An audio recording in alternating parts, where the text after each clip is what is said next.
భారీగా పెరిగిన కూరగాయల ధరలు. మొన్నటిదాకా ధర లేక టమాటాలన్నీ రోడ్డు వారేసిరు. ఇప్పుడేమో కూరగాయల ధర వేరే. తగ్గిన చికెన్ ధరలు. శ్రావణ మాసం కదా, తినేటోళ్ళు తక్కువ అవుతారు, పెరుగుతాయి ఏమున్నాయి ధరలు.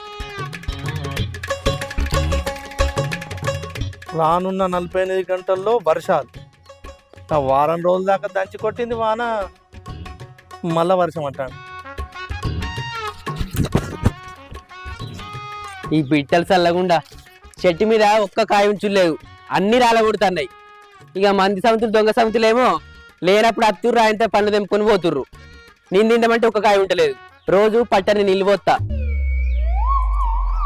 ఏం మంచిగా లేదు. మీదికున్నట్టుంది కానీ అందుతుందో అది అన్ని కష్టం.